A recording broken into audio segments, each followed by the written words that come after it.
Salut tout le monde, c'est Aude de Haute Couture et on se retrouve aujourd'hui, tel que promis, pour une vidéo initiation au patronage de la couture. On n'a jamais vraiment beaucoup abordé ce sujet sur la chaîne, on est vraiment concentré sur l'apprentissage et les techniques de la couture.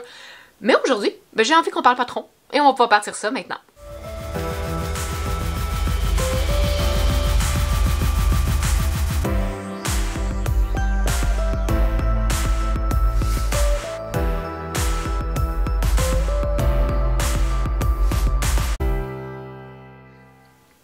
Et là, avant d'aller plus loin dans la vidéo, c'est une vidéo théorique. Fait que pour tous ceux qui écrivent en dessous du vidéo et qui trouvent que je parle trop, vous aimerez définitivement pas cette vidéo-là. Parce qu'on parle aujourd'hui, mais selon moi, on parle de quelque chose de super intéressant. Fait que, allons-y.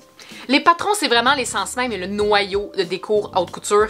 Oui, la couture est aussi un noyau et au centre des cours, on se le cachera pas, mais il y a beaucoup de patronage. Et des fois, le patronage, ça peut faire peur. Parce que quand on commence à coudre, on veut pas nécessairement s'éparpiller dans l'apprentissage, on veut se concentrer sur une chose à la fois. Mais je pense que si on y va une étape à la fois et qu'on gravit les échelons tranquillement, c'est quand même deux apprentissages qui peuvent aller vraiment main dans la main et être de connivence, puis vraiment nous amener à faire beaucoup de choses différentes et intéressantes. Et en bout de ligne, si au début, oui, c'est peut-être un petit peu plus intense, on va arriver rapidement à un stade de couture un peu plus indépendante où est-ce qu'on va pas être limité dans rien. Peut-être un peu par notre créativité, mais ça, je pense que c'est pas un problème en tant que tel pour tous ceux et celles qui regardent en ce moment la vidéo. Donc aujourd'hui, pour faire notre initiation au patronage, ça va avoir l'aspect d'un cours très théorique. Je vais vous parler du pourquoi, quand, comment et différencier aussi certains aspects. Donc, je pense que justement, la question pourquoi, quand et comment, ça va être la première question qu'on va se poser. Pourquoi? Bien, comme j'ai dit, je pense très sincèrement que de savoir comment faire nos propres patrons, on se le cachera pas, oui, on va atteindre un fit et un sur-mesure quasi parfait. Puis ça, c'est pas quelque chose qu'on est souvent capable d'atteindre avec nos patrons commerciaux. Et qu'est-ce qui est chouette aussi avec l'apprentissage du patronage en tant que tel, c'est qu'il y a beaucoup de connaissances qu'on apprend en patronage qu'on va pouvoir ensuite appliquer à nos patrons commerciaux et qui vont donc nous faire un petit peu mieux dans le futur. Mais on va également être capable de pousser, comme je disais, notre créativité et de pouvoir insérer certains éléments à nos vêtements ou à nos projets qui vont être de notre cru à nous et on va pouvoir modifier des choses et vraiment pouvoir aller vers des vêtements qui, oui, nous représentent plus, qui sont plus uniques également, mais aussi qui vont pouvoir être adaptés pour la morphologie de chacun. On n'est pas obligé de toujours faire notre propre patronage. Quand je pense à la question quand, on va se dire c'est quand vous voulez, mais c'est surtout que de faire un patronage, c'est pas nécessairement de partir de zéro pour se rendre à un patron. Faire du patronage, ça peut être changer des poches sur un vêtement qui en a pas, ou bien qu'il n'y a pas le style de poche qu'on voudrait avoir. C'est des poches apparentes, mais pour le type de tissu ou le style de vêtement qu'on veut avoir, on voudrait que ce soit des poches latérales, donc je veux qu'elles soient cachées. Des fois, on a un col qui est fait plus haut, on aimerait peut-être avoir un col en rond un petit peu plus décolleté, on voudrait avoir des manches courtes au lieu des manches longues. Il y a plusieurs choses qui arrivent en ligne de compte quand on fait notre propre patronage, qui ne veut pas nécessairement dire qu'on part de zéro pour pouvoir ensuite avoir un projet. Des fois, c'est seulement d'agrémenter un projet qu'on a déjà ou de modifier certaines choses qui peut-être en termes de style ne nous plaît pas nécessairement. Et quand je parlais tantôt d'indépendance, c'est là que je pense que le patronage rentre en ligne de compte beaucoup. Comment faire notre patronage? C'est sûr à 100% que vous avez besoin d'une base, de prendre des cours pour pouvoir faire le patronage. Il y a beaucoup d'informations qu'on peut retrouver. Naturellement, dans les cours que je donne, c'est une mine d'or. Il y a beaucoup d'informations qu'on va aborder en termes de patronage. Et ça va être beaucoup, oui, de la pratique. Ça va être en fait un mélange de, oui, la pratique, les bons outils, mais aussi de patience et de test. Quand on commence à faire des patronages, au fur et à mesure qu'on apprend de nos erreurs et de notre expérience, on va rapidement se rendre compte qu'avec ces erreurs et cette expérience-là, on va pouvoir amener à être capable d'évoluer relativement rapidement dans le domaine du patronage. Et quand je dis que c'est un mix de plein de choses, je parle des outils. Oui, il y a des bons outils à avoir. Qu'est-ce qui est chouette avec le patronage, c'est qu'on n'est pas obligé d'avoir une panoplie d'outils à plus savoir quasiment où les mettre. C'est un minimum qu'on a besoin. Personnellement, je vous dirais que dans ma confection de patronage, il y a peut-être 3 outils qui sont primordiaux à avoir, qu'on a besoin, qui sont peut-être un petit peu plus spécialisé, le spécialisé on s'entend, et c'est les règles et le papier. Personnellement, j'aime bien utiliser le papier à patronage. Je pense que là, ça reste peut-être l'outil. Ça dépend qu'est-ce que vous voulez. Vous pouvez utiliser le papier à patron qu'on trouve en commerce relativement facilement, qui ressemble beaucoup au papier qu'il y a sur les tables de médecins. C'est du papier mince, transparent. Personnellement, je trouve que ça bime trop facilement, donc je l'aime pas beaucoup. Je préfère travailler avec le papier à patron qu'on retrouve chez Cleaner Supply. C'est du papier qui est marqué, qui est plus épais, mais qu'on voit quand même bien au travers. Je l'aime énormément. Je l'achète en grande quantité parce que je fais du patronage à quasiment tous mes projets, mais sachez que si vous voulez avoir en plus petite quantité, c'est un patron que je vends dans la boutique en ligne. C'est vraiment un outil intéressant à avoir. Il n'est pas indispensable. Vous pouvez faire le patronage avec d'autres types de papier, mais en bout de ligne, si vous commencez à en faire beaucoup, peut-être que vous allez vouloir investir dans ce genre de matériel-là. Et les deux autres outils que je disais, parce que je disais que moi, il y en a 3, je pense, qui est essentiel, ben c'est les règles. Et les règles peuvent venir sous toutes sortes de formes et toutes sortes de marques. Vous n'avez pas besoin d'en avoir autant. J'avoue que j'ai le mètre que je peux trouver intéressant pour tracer de très grandes lignes. Est-ce que c'est essentiel? Non. Sur, personnellement, les 1, 2, 3, 4, 5, 6, 7, 8 règles que j'ai à la maison, il y en a 2 que vous avez besoin. Ce sont 2 règles. Une règle plus longue, c'est pas obligé d'être en pouce, c'est pas obligé d'être une omnigrid, c'est pas obligé de... L'important, c'est qu'elle soit, on dit see-through, fait qu'on voit au travers. C'est, je pense, l'essentiel. Il y en a de marques comme Omnigrid, c'est des marques de courte pointe, donc c'est de très bonnes règles et très polyvalentes pour les projets qu'on a à faire en couture et en patronage. C'est ce qui est chouette avec ce genre de règles-là, c'est qu'elles sont aussi utiles dans la couture, mais l'important, c'est qu'on puisse voir au travers. C'est une règle que j'utilise, c'est une règle que j'utilise constamment, je l'aime vraiment beaucoup. C'est une règle droite. Personnellement, elle mesure 18 pouces par 3 pouces et j'aime beaucoup cette grosseur-là, mais vous pouvez retrouver dans un petit peu plus petite ou un petit peu moins large, ça ferait quand même l'affaire. C'est sûr que on va se le dire, on va tout de suite, là, si vous commencez votre aventure de patronage et vous n'avez pas nécessairement de règles déjà sous la main, si vous avez une règle de 30 cm à la maison, les règles classiques qu'on avait à l'école, prenez cette règle-là. Vous n'avez pas nécessairement besoin d'investir dans une règle. Là, dans une règle droite, là où est-ce que l'investissement peut être intéressant, c'est dans une règle courbe. Les règles comme ça ici, c'est des règles conçues pour le patronage et je les aime beaucoup parce qu'il y a une courbe qui va être utile pour lorsqu'on fait les encolures, une courbe qui va être utile quand on vient faire les emmanchures et une courbe qui est utile lorsqu'on va faire les courbes des hanches. Donc c'est une règle qui est vraiment pratique en termes de patronage parce que là où est-ce qu'on va avoir des courbes classiques, encolure, emmanchure et hanches, je vais parler de nomenclature tantôt, c'est vraiment là où est-ce que ça vient prendre tout son sens et faire des courbes à main levée, c'est vraiment pas facile et ça ne fait pas un aussi beau résultat. Fait que c'est les outils que je suggère pour la base. Oui, vous allez avoir besoin de ciseaux à papier, de crayons à la mine et un efface. C'est théoriquement des choses qu'on a déjà à la maison. Et pour autre chose qu'on a à la maison, eh bien, oui, j'aime bien avoir une calculatrice sous la main. Des fois, le papier collant aussi peut être pratique, mais honnêtement, on n'a pas besoin de plus que ça pour être capable de faire du patronage. On va avoir, oui, besoin de prendre nos mensurations, fait que techniquement, on a aussi besoin d'un galon à mesurer, mais c'est la plupart du temps quelque chose qu'on a déjà sous la main quand on est couturière. Et quand on commence notre aventure de patron, c'est important de savoir qu'il y a différents types de patrons.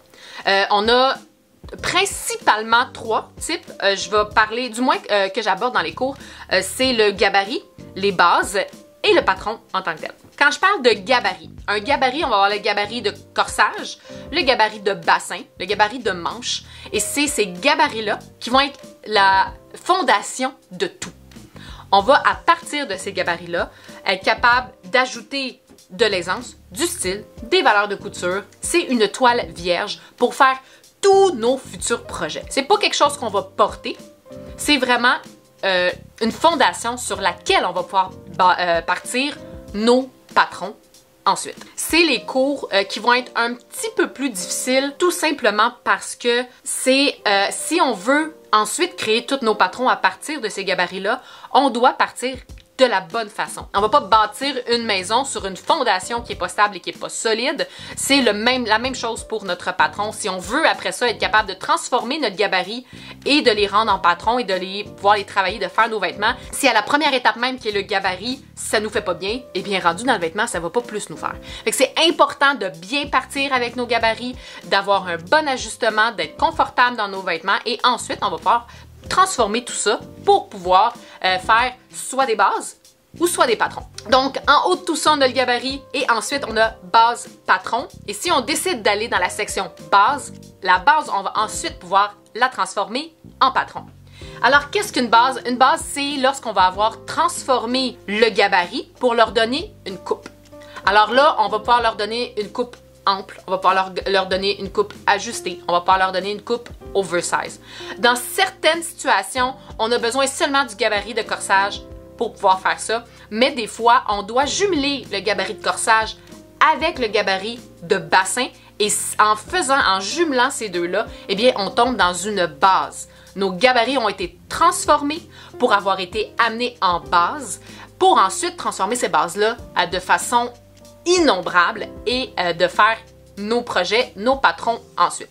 Par exemple, que je voudrais me faire une robe à coupe ajustée, polo. Pour pouvoir faire ça, eh bien, je vais avoir besoin de mon gabarit de corsage et de mon gabarit bassin que je vais donc jumeler ensemble pour avoir une base. Et cette base-là, je vais pouvoir lui donner la coupe ajustée que je veux avoir. À partir de ma base, je vais pouvoir ensuite la transformer pour pouvoir ajouter mon col polo, ma petite patte de boutonnage, mettre la longueur de la robe que je veux avoir, ajouter des poches si je veux ajouter des poches, ajouter des découpes princesses si je veux ajouter des découpes princesses. Je vais vraiment pouvoir y donner le style que je veux avoir et rendu à cette étape-là, je vais avoir mon patron. J'ai pas toujours besoin, par exemple, de jumeler deux gabarits, comme le gabarit de corsage et le gabarit de bassin, pour mettre en base et ensuite le transformer en patron. Dans certaines situations, comme la doudoune, je pars tout simplement de mon gabarit de corsage. J'ai pas besoin de le transformer en base. Je le mets automatiquement en patron en modifiant la coupe, oui, et en ajoutant le style que j'ai de besoin. Et dans ces trois types, donc le gabarit, la base et le patron, c'est seulement le patron qui est à coudre. Pour les cours haute couture, qu'est-ce que ça change? Pourquoi je suis en train de vous expliquer ça? C'est que de la façon que les cours sont vendus, vous avez à vous procurer pour certains cours les gabarits, les cours de gabarit en premier pour ensuite pouvoir les transformer et pouvoir coudre les projets en prérequis. Donc, si vous vous procurez le cours gabarit de base corsage, eh bien, vous allez avoir tout ce qu'il faut pour ensuite faire plus de 25 cours, donc projets, ce qui peut quand même être super intéressant. Donc, c'est important pour quand on vient faire nos propres patrons sur mesure, d'avoir nos gabarits. Ça, c'est mes gabarits de corsage et de manches et de bassin tissés. C'est avec ces patrons-là que je pars pour faire tout plein de modèles. C'est vraiment avec ça que je peux laisser aller mon imagination et me faire à peu près n'importe quel vêtement. Il n'y a pas grand-chose, je vous dirais, que je suis pas capable de faire à partir de ces gabarits-là. Et c'est ce que je trouve intéressant parce qu'après ça, le monde est à moi et c'est seulement la créativité qui va venir me restreindre dans le choix de mes projets. Ensuite, j'avais envie d'aborder avec vous la différence entre un patron extensible et un patron tissé. Vous cousez déjà, vous savez c'est quoi la différence entre du tissé et de l'extensible. Les patronages vont être conçus de façon complètement différente pour ces deux types de tissus. Commençons par le tissé parce que c'est le plus simple. Le patronage va être assez tel quel. Je vous dirais, vous allez avoir le gabarit pour le corsage, le gabarit pour la manche, le gabarit pour le bassin. Vous allez pouvoir transformer ça pour faire vos patrons. Il y a toujours des choses à prendre en considération, par contre, quand on fait des patronages de tissé, et c'est de comment qu'on va rentrer dans le vêtement. Parce que si on veut avoir quelque chose qui a une encolure haute, on va avoir besoin d'un fermoir à quelque part. On va avoir besoin d'une ouverture, que ce soit une patte de boutonnage, que ce soit le fermoir au dos. On va avoir besoin de trouver une façon de rentrer dans ce vêtement-là. Donc oui, l'ouverture est la première chose à laquelle il faut songer quand on veut élaborer ou designer un vêtement qui est fait en tissé. Chose qu'on n'a pas nécessairement besoin de faire, on y pense quand même, mais qu'on n'a pas besoin nécessairement de faire dans le gabarit extensible.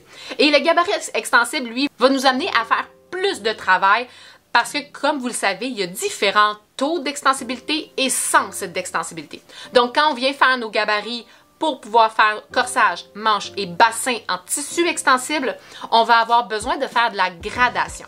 Les cours de gabarit extensible ont tous, dans le cours, la technique pour vous montrer comment faire la gradation de ces patrons-là. Et là, attention, ce n'est pas une gradation pour changer les grandeurs de votre patron, mais c'est une gradation pour vous amener à avoir un gabarit pour chacun des taux d'extensibilité, donc faible, moyen, élevé et très élevé, et également dans les deux options de sens qui s'offrent à nous, c'est-à-dire un sens ou deux sens. Donc, c'est ce qui est le fun avec les cours de gabarit, de corsage et de bassin extensible. Je vous montre la technique de comment faire une gradation pour changer le taux d'extensibilité et ensuite, tout dépendant du projet que vous êtes en train de faire, vous allez pouvoir choisir le bon gabarit et de le transformer, comme je disais, là, soit en base ou soit en patron, selon le tissu que vous allez avoir choisi. Parce qu'on s'entend pour dire que si votre but en bout de ligne, c'est de vous faire un maillot de bain, vous n'allez pas prendre le gabarit extensible à taux d'extensibilité faible à un sens, vous allez prendre celui qui a un taux d'extensibilité élevé et un taux d'extensibilité dans les deux sens. Et là, quand j'ai abordé le sujet des bases et des patrons, j'ai effleuré le sujet d'ajouter son style. On s'entend, quand on part avec un canevas blanc, qui est notre gabarit, quand on part avec notre fondation, on va pas le laisser comme ça. On va vouloir ajouter un type d'encolure, un type de colle, un type d'ouverture, que ce soit, comme je disais, le fermoir ou la patte de boutonnage. Est-ce qu'on va avoir une tête de manche froncée? Est-ce qu'on va avoir des découpes? Est-ce qu'on va avoir une poche? Il y a plein de choses qu'on peut ensuite choisir pour agrémenter notre vêtement. Tout ça, ça s'appelle des transformations. Quand on vient transformer notre patron, on vient y ajouter du style. Lorsqu'on vient modifier notre patron, on vient modifier pour adapter selon notre morphologie. Donc, si on vient faire une modification, si on vient changer quoi que ce soit sur notre patron, pour par exemple les personnes qui ont un bonnet C, D ou plus, on va venir faire la modification pour les poitrines fortes. Si par exemple on est quelqu'un qui a un fessier plat, on va pouvoir faire la modification fessier plat. C'est donc la différence entre faire des modifications et faire des transformations. Modification, c'est pour s'ajuster à notre morphologie et la transformation, c'est pour ajouter du style. Par où commencer? Mettons que vous, aujourd'hui, vous me dites, Aude, tout ça, c'est bien beau, là, mais je sais pas, c'est trop. C'est trop. C'est vrai, ça fait beaucoup. Là où est-ce que je vous suggère de commencer, c'est avec ce qu'il y a de plus simple dans le patronage. Pour moi, ça reste la jupe. Donc, on va y aller avec le gabarit de bassin. Que ce soit dans l'extensible ou dans le tissé, je pense que les deux, on peut s'amuser, tout dépendant de ce que vous avez envie de faire. Mais avec le gabarit de bassin, donc de jupe, on va avoir toutes les bases du patronage. On va s'adapter et apprendre beaucoup de choses en termes de nomenclature et en termes d'ajustement, mais pas trop pour que ça devienne vraiment surstimulant et beaucoup trop intense. On reste avec une base quand même intéressante. Mais personnellement, ça serait avec ça que je commencerais. Et bien que des fois, avec l'extensibilité, ça peut être le fun parce qu'on a une plus grande marge de manœuvre. Avec le tissé, par contre, on se garoche déjà dans le vif du sujet, ce qui peut, à mon humble avis, être super intéressant. Et là, si on rentre dans des niveaux un petit peu plus techniques, il y a tout ce qui est nomenclature. Il y a certains termes qu'on aborde quand on fait des patronages qui sont importantes à connaître et à savoir qu'est-ce que ça veut dire. La plupart du temps, on va utiliser des termes comme encolure, qui est l'ouverture dans le haut de notre vêtement, amanchure, qui est l'ouverture pour notre bras. On va également avoir la médiane. La médiane, c'est les centres. Fait que notre médiane, on va avoir une médiane que ce soit dans un haut, dans une manche, dans un pantalon, dans une jupe, on va avoir une médiane dans tout ça. Bien souvent, quand on coupe sur la pliure, on coupe sur la médiane. Ça reste toujours à garder en tête cette ligne médiane-là. On ne fait jamais de modification sur la médiane, mais on peut faire des transformations sur la médiane. On va également avoir nos hauteurs qui sont importantes. On va avoir notre ligne poitrine, notre ligne de taille et notre ligne de hanche, qui sont trois endroits où est-ce qu'habituellement on prend nos mensurations. C'est des lignes repères très importantes à garder en tête lorsqu'on vient faire du patronage. On va également retrouver le terme latéral, et ça c'est le côté de nos vêtements, et l'ourlet qui est le bas de notre vêtement. On peut avoir un ourlet sur la manche, sur le chandail, sur la robe, sur le pantalon, sur la jupe. C'est le bas de notre vêtement. Où est-ce que les pièces de vêtements arrêtent? Il y a quand même vraiment beaucoup d'autres termes. On va s'en tenir avec la base, mais sachez que c'est des termes que j'utilise beaucoup dans les cours, et c'est là où est-ce qu'on vient se faire un petit peu l'oreille et après ça, acquérir des techniques, acquérir des connaissances qui vont nous aider pour le futur. Autres connaissances qui sont importantes à avoir et à appliquer quand on vient faire notre patronage, c'est les informations qu'on doit y laisser. Chaque pièce de patron doit être bien identifiée, c'est super important pour bien se retrouver par après. C'est crucial de marquer le projet qu'on est en train de faire, la pièce qu'on est en train de travailler. Est-ce que ça va être coupé dans notre droit fil ou dans notre pliure ou dans la trame ou dans le billet?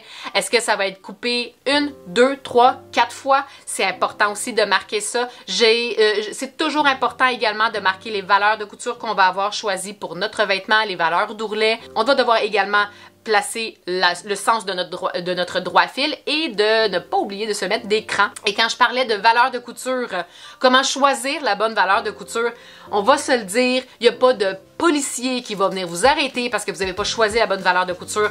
Dans certaines occasions, on va en préférer des plus petites, dans d'autres, il y a des personnes qui vont en préférer des plus grandes. Sachez que les classiques vont être 1/4 de pouce, 3/8 de pouce et 5/8 de pouce. Donc 6 mm, 1 cm ou 1,5 cm. Dans les cours, j'adore travailler avec un demi-pouce, donc 1,3 cm. C'est la mesure que j'utilise le plus souvent quand je viens assembler. Pour moi, 1,5 cm, 5/8 de pouce, c'est trop, c'est pas nécessaire.